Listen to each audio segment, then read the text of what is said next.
Assalamualaikum warahmatullahi wabarakatuh. Perkenalkan, nama saya Yanuar Pandunegoro. Saya adalah seorang dosen di program studi Sarjana Teknik Industri Fakultas Teknik Universitas Muhammadiyah Gresik. Saya sudah mengabdi sebagai dosen pada Universitas Muhammadiyah Gresik sejak tahun 2021. Sebagai dosen pada Universitas Muhammadiyah Gresik, saya mengampu beberapa mata kuliah, antara lain perencanaan dan pengendalian produksi, matematika optimasi, rekayasa kualitas, dan sistem rantai pasok. Pada kesempatan ini saya akan menjelaskan sedikit mengenai salah satu mata kuliah yang saya ampu, yaitu sistem rantai pasok. Mata kuliah sistem rantai pasok merupakan salah satu mata kuliah wajib yang harus diambil untuk menyelesaikan studi pada program studi teknik industri. Mata kuliah ini memiliki bobot sebesar 3 SKS dan terdapat pada semester 6.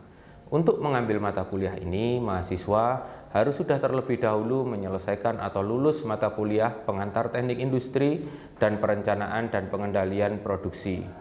Mata kuliah ini dikembangkan oleh tim pengajar yang terdiri dari saya, Ibu Zakiyah Widianingrum, Ibu Eli Ismiah, dan Bapak Ahmad Wasiq Rizki.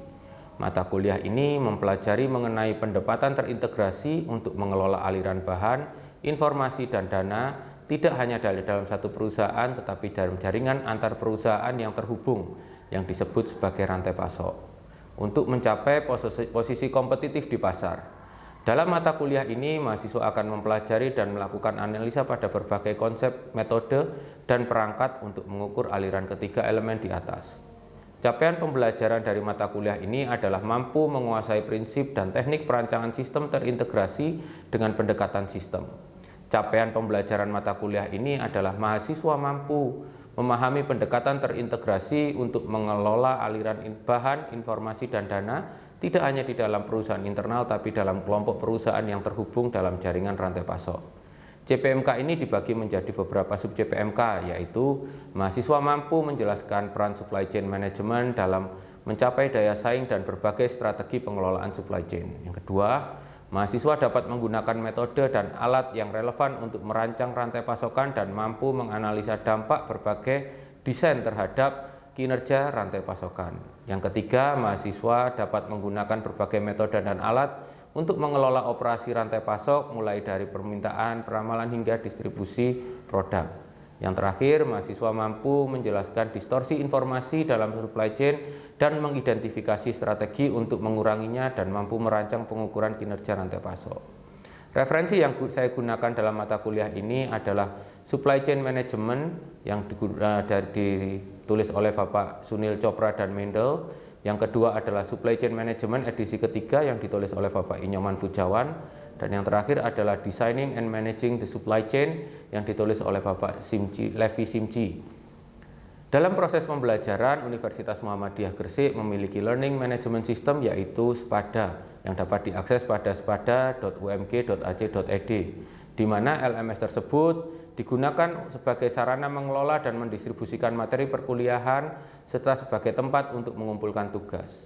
Secara umum, pembelajaran di dalam kelas saya menggunakan metode review, yaitu mengulang sekilas materi yang disampaikan pada pertemuan sebelumnya, delivery, yaitu penyampaian materi, menghubungkan dengan kasus studi maupun penerapannya di dunia nyata berdasarkan penelitian dan pengabdian yang telah dilakukan oleh saya pribadi maupun oleh para dosen teknik industri UMG. Kemudian interaction, yaitu komunikasi dua arah antara dosen dan mahasiswa dengan menggunakan pendekatan diskusi dan tanya jawab, sehingga mahasiswa diharapkan mampu memiliki kemampuan berpikir kritis dan berargumen dengan baik. Yang terakhir, sebagai assessment, bentuk pengukuran pembelajaran, pendekatan yang dilakukan untuk melakukan assessment ini antara lain tugas, kuis, presentasi case study yang dikumpulkan sesuai dengan waktu yang sudah ditentukan. Demikian sedikit penjelasan mengenai salah satu mata kuliah yang saya ampu. Sekarang mari kita menuju ke kelas. Assalamualaikum warahmatullahi wabarakatuh. Waalaikumsalam warahmatullahi wabarakatuh. Oke, seperti biasa sebelum kita mulai perkuliahan kita hari ini, pertama-tama marilah kita panjatkan puji syukur atas kehadirat Allah Subhanahu wa taala, ya kita masih diparingi nikmat berupa kesehatan, kesempatan untuk bisa hadir pada perkuliahan pada sore hari ini, insya Allah tanpa kurang suatu apapun ya. Oke, materi kita selanjutnya pada kuliah Supply Chain Management atau sistem rantai pasok itu adalah bagaimana kita mendesain jaringan rantai pasok ya. Tapi sebelum itu saya ingin review dulu ya.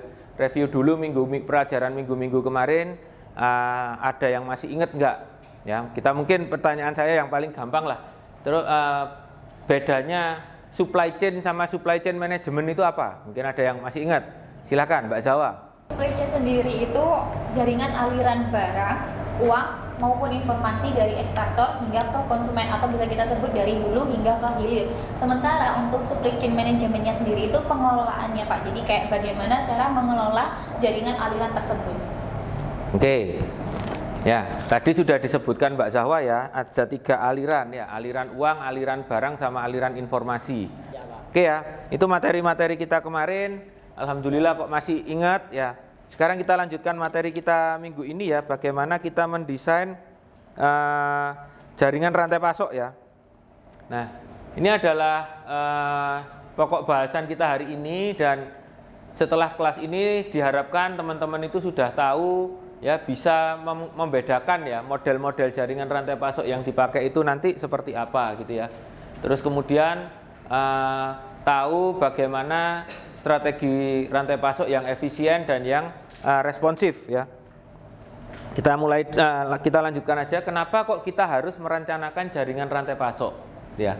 Nah, merencanakan jaringan rantai pasok ini itu bukan sebuah keputusan yang sesaat gitu ya. Merancang jaringan rantai pasok itu adalah keputusan strategis yang efeknya adalah efek jangka panjang, karena di dalamnya itu mencakup pemilihan strategis seperti berapa banyak sih gudang yang mau kita pakai, atau beberapa banyak fasilitas pabrik yang mau kita dirikan, kemudian pabriknya itu mau bangun di mana, terus kemudian kapasitas pabriknya itu mau sebesar apa ya.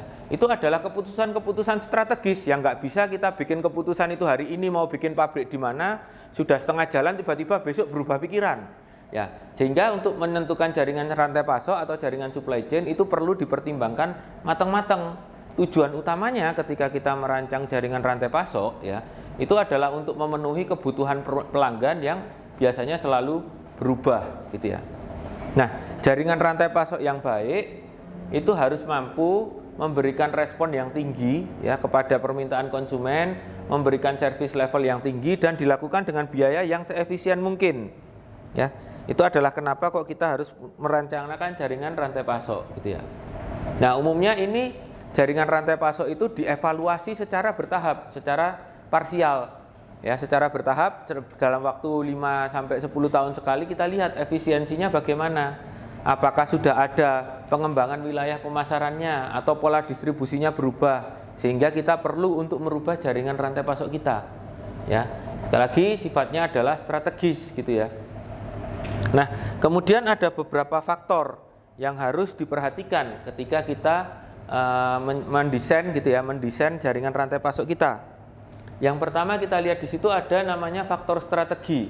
Faktor strategi itu tergantung dari internal perusahaannya, ya, internal perusahaannya, pasarnya yang jadi targetnya di mana, itu ya. Terus kemudian lead time yang dijanjikan itu seperti apa, jumlah lokasinya di mana, tempatnya di mana, ya. Kemudian siapa saja yang dilibatkan dalam jaringan rantai pasok kita, itu adalah faktor-faktor strategis yang diputuskan oleh perusahaan. Ya. Terus kemudian yang kedua, ya, ada beberapa faktor yang kedua adalah faktor teknologi dan sumber daya. Artinya apa? Ketika kita mendirikan jaringan rantai pasok, kita harus mempertimbangkan ketersediaan sumber dayanya gimana. Apakah kita butuh listrik? Jangan sampai kita bikin pabrik atau lokasi lokasi gudang ya, itu ternyata nggak ada jaringan listriknya, harus narik kabel ya. Kemudian aksesnya terhadap teknologi bagaimana? Seandainya misalkan kita bikin kantor ya, ternyata kantor kita bergerak di bidang IT, butuh internet cepat, tapi di tempat tersebut nggak ada jaringan internetnya, misalkan seperti itu. Atau akses terhadap sumber daya alam, misalkan kayak Semen Indonesia, dulunya ada di Gresik, setelah sumber dayanya habis, mereka pindah, proses distribusinya dipindah, mereka mendekati bahan baku mereka. Ya, itu adalah faktor yang kedua ya. Kemudian yang ketiga faktor ekonomi, ya, ekonomi makro. Itu biasanya kaitannya sama UMR gitu ya. Kita mau cari tempat di mana kita punya biaya tenaga kerjanya kecil gitu ya. Atau misalkan kita cari negara-negara yang memberikan tarif kecil gitu ya. Kemudian yang keempat adalah faktor sosial politik. Itu adalah kita harus melihat kondisi masyarakat sekitarnya bagaimana. Ketika kita mau mendirikan gudang atau kita mau mendirikan pabrik di sana, penerimaan masyarakatnya seperti apa? Ya, jangan sampai nanti Anda mendirikan pabrik di suatu tempat di demo. Ya, seringkali terjadi seperti itu ya, bikin pabrik di demo karena pabriknya mungkin tidak sesuai dengan faktor sosial politik di sana. Misalkan Anda mendirikan pabrik agak keras, mungkin minuman keras, tapi di daerah-daerah yang basisnya rata-rata mayoritas penduduknya Muslim, ya pasti akan didemo. Tapi akan beda ceritanya kalau mungkin Anda mendirikan pabriknya itu di daerah yang timur, ya orang-orang timur, mungkin di Bali atau di Maluku, yang dimana resistensinya orang-orang terhadap alkohol itu masih nggak terlalu tinggi gitu ya. Jadi kita harus perhatikan itu tingkat penerimaannya terhadap kultur masyarakatnya bagaimana. Dan yang terakhir, faktor keamanan ya, dari keselamatan dan keamanan. Jangan sampai kita bikin gudang, bikin jaringan distribusi, ternyata gudangnya dekat sarang preman, misalkan seperti itu, banyak begal di sana. Ya itu jadi akan dipertimbangkan. Kalau keselamatan atau jaringan distribusi, misalkan kita ngirimkan barang, sudah tahu kalau lewat jalur tersebut itu banyak begalnya, atau kalau lewat jalur laut ya itu ada yang namanya bajak laut Somalia, mungkin kalian pernah dengar ya. Nah teman-teman orang-orang kalau ngirimkan barang itu selalu menghindari daerah-daerah itu karena apa? Karena faktor keamanan ya. Jadi mungkin itu ya yang harus kita perhatikan. Nah selanjutnya kita melanjutkan bagaimana desain jaringannya. Ya, sebelum kita masuk ke desain jaringannya ini saya mau sedikit review tadi ya. Sedikit review mengenai faktor-faktor tadi. Mungkin ini baru berapa menit, semoga masih ingat ya. Tadi ada 5 faktor apa tadi? Semoga masih ada catatannya. Ini slide-nya sudah saya ganti. Ya, sehingga saya harap tadi 5 faktor ada yang nyatet, silahkan. Faktor-faktor tadi 5 faktor yang kita butuhkan untuk yang harus dipertimbangkan kira-kira apa saja tadi? Silakan Mbak Kusnul. Untuk faktor yang pertama yaitu faktor strategis. Dalam pemilihan faktor strategis itu meliputi 4 poin, Pak. Yang pertama, efisiensi atau memilih lokasi termurah dan responsif atau pilihan lokasi yang dekat dengan pasar. Untuk poin yang kedua, jumlah dan lokasi fasilitas produksi yang dioperasikan. Poin yang ketiga, jumlah kapasitas yang digunakan, dan poin yang terakhir, jenis produk yang diproduksi oleh setiap pabrik. Siap, oke, itu dari keputusan strategis ya. Selanjutnya yang kedua, ini adalah yang paling penting juga ya. Setelah kita menentukan kita pertimbangkan faktor-faktor itu, kita mendesain ya, mendesain jaringan distribusi kita itu mau kita buat seperti apa, gitu ya. Jadi secara template itu ada 6 template ya jaringan distribusi. Kemudian nanti kita akan diminta untuk memilih kira-kira dari produk yang mau kita kirimkan dan kemudian dari visi misi perusahaan kita yang sesuai itu kita menggunakan jaringan yang mana. Tapi 6 ini masih template ya, 6 jaringan ini masih template ya. Jadi boleh dikembangkan. Yang pertama kita sebut sebagai manufacturer storage dengan direct shipping ya. Manufacturer storage itu artinya apa? Storage-nya atau penyimpanannya itu ada pada tingkat manufaktur atau semua barangnya itu disimpan di pabrik. Jadi nggak punya gudang, ya. Kemudian yang kedua adalah direct shipping, ya. Jadi ini mengkombinasikan antara manufacturing storage sama direct shipping. Direct shipping itu apa? Barangnya dikirim langsung dari pabrik, nggak harus melewati gudang-gudang. Jadi dari pabrik langsung dikirim ke rumah-rumah kalian, ya. Jadi langsung dikirim ke customer, ya. Jadi di sini bisa dilihat, di sini ada biaya, faktor biaya sama faktor servisnya, ya. Kalau menggunakan manufacturer storage dan direct shipping atau ngirim langsung, kalau dilihat dari biaya inventory di situ dikatakan biaya inventorinya kecil karena semua barang itu disimpan di pabrik, nggak perlu harus buat gudang, nggak perlu harus bikin fasilitas gudang, ya. Kalau dilihat dari biaya inventory, tapi kalau dilihat dari biaya transportasinya akan menjadi semakin besar karena setiap orang yang pesan itu langsung dikirim langsung ke rumahnya masing-masing. Nah, sekarang dilihat dari service faktor ya. respon time-nya dia dikatakan lama. Ya, dikatakan di sini dikatakan lama karena apa? Bisa jadi pabriknya itu dikirim dari pabrik yang lokasinya cukup jauh. Ya, sehingga respon time-nya bisa jadi lama. Nah, keunggulannya dari yang manufacturer storage ini adalah variasi produknya itu sangat banyak. Ya, jadi ketersediaan barangnya itu, variasi barang, ketersediaan barangnya itu banyak, bisa dipastikan karena apa? Barangnya ini langsung dari pabrik, tidak ada alasan barang itu kosong, resiko barang itu kosong kecil. Ya. Kemudian dilihat dari customer experience, ya, karena ini direct shipping, customer experience-nya bagus karena apa? Tinggal mager di rumah tidak apa-apa, tinggal mager di rumah barangnya datang. Ya, di sini bisa dilihat tadi dua aliran produk, ya, dua aliran rantai pasoknya. Produk flow barangnya itu mengalir dari hulu ke hilir. Sedangkan informasinya di sini biasanya ada pihak lain atau pihak ketiga yang mengumpulkan informasi tempat pesennya. Kemudian yang kedua, ya, ada manufacturer storage dan direct shipping, tapi sekarang ada bedanya ada di sini. Ada yang namanya in transit merge. Di sini ada fasilitas yang menggabungkan, ya, pengiriman barang semuanya itu digabungkan di sini, kemudian dikirim ke satu tempat. Ya. Jadi kalau secara inventory sama seperti dropshipping tadi karena penyimpanannya masih di pabrik gitu ya. Yang membedakan cuma transportasinya. Yang membedakan hanya transportasinya. Tadi transportasinya dikirim langsung ke konsumen, sekarang ngirimnya pabrik itu ke fasilitas hub-nya ini, saya katakan ini sebagai hub ya. Jadi semua barang itu dikirim di sini akan dikondisikan atau dikompilasi, dikumpulkan. Sehingga secara biaya ya, itu akan cenderung lebih murah gitu ya. Kalau respon time sama gitu ya, karena semuanya dikirim dari pabrik. Yang membedakan mungkin sedikit ada customer experience. Dikatakan di sini lebih baik daripada dropshipping. Kenapa? Karena kamu nerima barang cuma sekali tok. Kamu nunggu di rumah, kamu nerima barang sekali tok, 3 barang langsung datang. Jadi sisanya yang lain ini sama seperti sebelumnya, yang membedakan cuma satu ini. Kemudian yang ketiga, sekarang storage-nya sudah dipindah. Jadi pabrik itu punya fasilitas gudang, sehingga barang itu dikirim ke gudang dulu. Handphone dikirim semuanya dikirim ke gudang. Sehingga ketika customer pesan, gambar pesannya ini, barang itu tidak lagi dikirim dari pabrik, tapi dari gudang-gudang yang terdekat dengan rumahnya mereka. Dari sisi inventory, dikatakan di sini semakin besar inventorinya, ya. Inventorinya higher than manufacturer storage. Karena apa? Kita pasti punya gudang ini di berbagai tempat.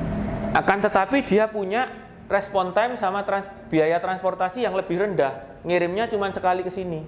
Dari pabrik ngirim 1 truk ke gudang.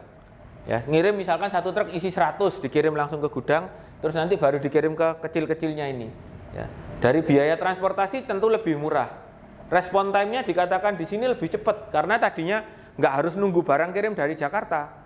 Sudah ada gudang di Surabaya. Kalau nunggu dari Jakarta mungkin 3 hari. Kalau dari Surabaya mungkin cuman besok udah sampai. Ya, sehingga respon time-nya dikatakan cepat.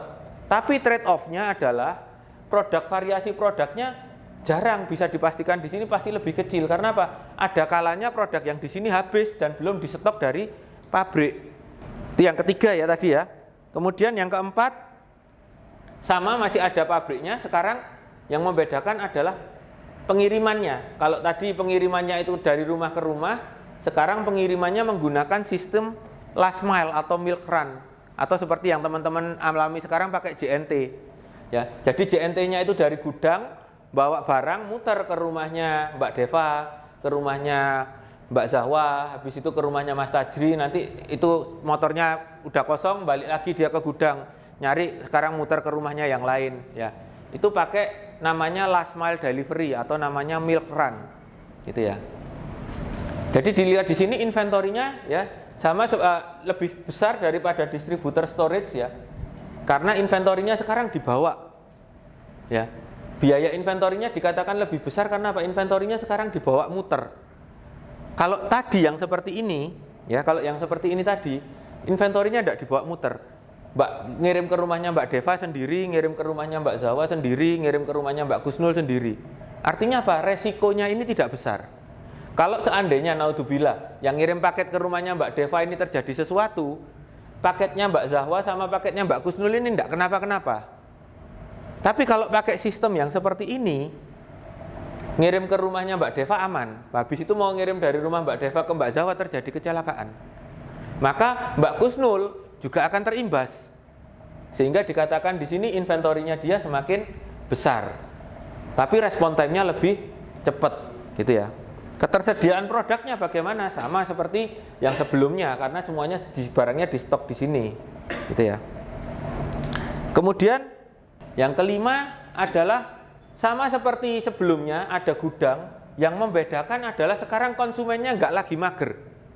Konsumennya sekarang harus ada effortnya. Dia pergi ke suatu tempat untuk mengambil barangnya dia.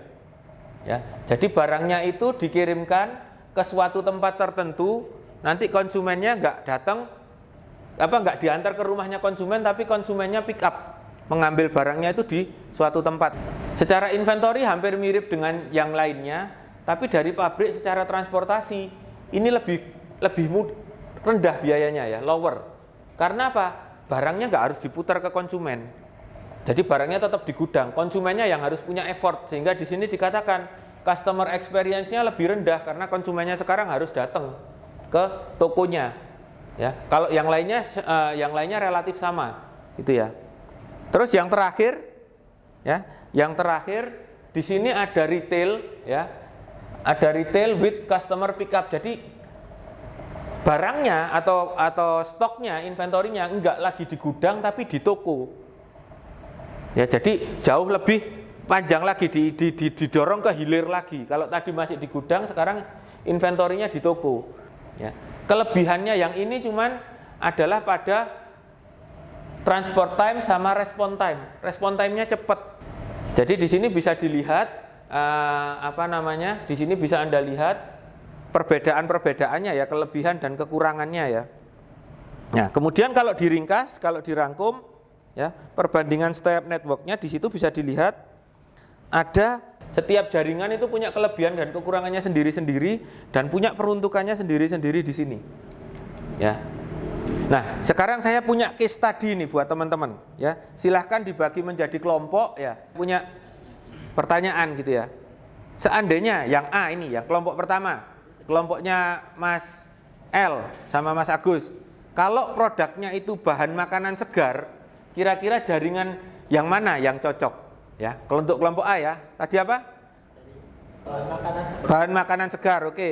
Terus kelompok yang kedua, kelompoknya Mbak Deva. Kelompoknya Mbak Deva, kalau barangnya itu mobil. Ya, jadi yang ini buah itu kebutuhan sehari-hari. Kalau mobil bagaimana kira-kira?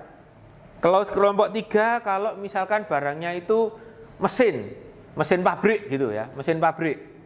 Kalau yang kelompok terakhir, yang di belakang mungkin barang tiap hari aja, buku atau FMCG ya, fast moving customer good, kira-kira jaringan yang cocok apa? Ya, silahkan disesuaikan sama tadi ya, disesuaikan dengan 6 jaringan tadi, kira-kira mana yang sesuai untuk tiap-tiap case tadi. Habis itu kita diskusi. Ya, kita 5 menit istirahat, kita sambil diskusi.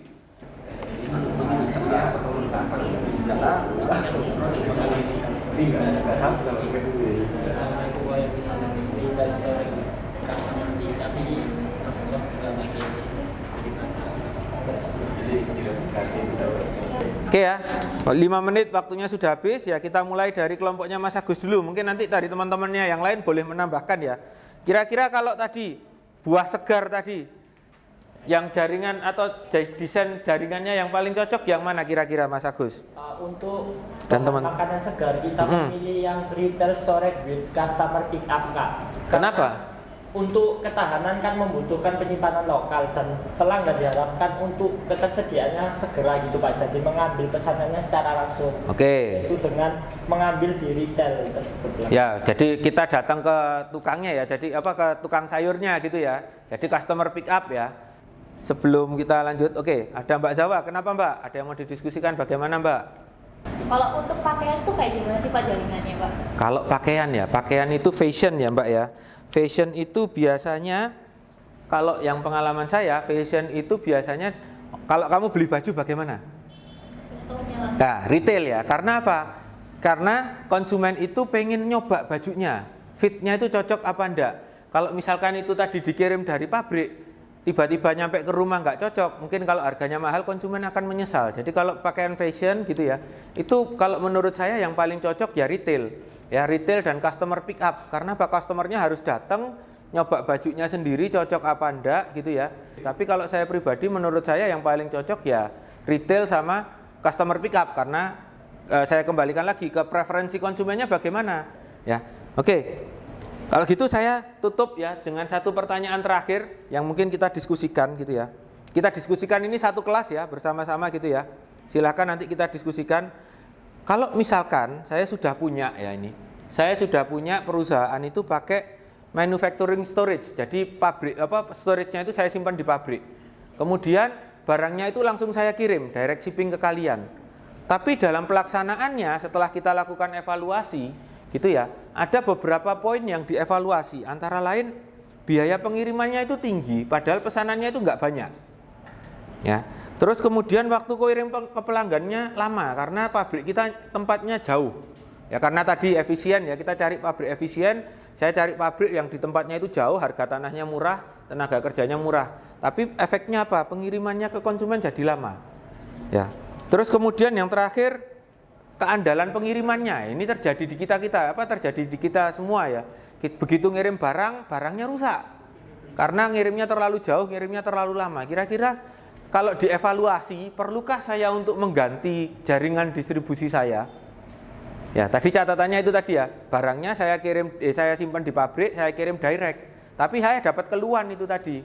Keluhannya antara lain barangnya cepat rusak gitu ya. Kemudian waktu pengirimannya lama, ya. Kemudian biaya pengirimannya saya jadi kelihatan besar, padahal permintaan saya nggak terlalu banyak. Kira-kira bisa dievaluasi. Kalau misalkan perlu dievaluasi, perlu nggak kira sama teman-teman ini diganti? Ini jaringannya sudah ada.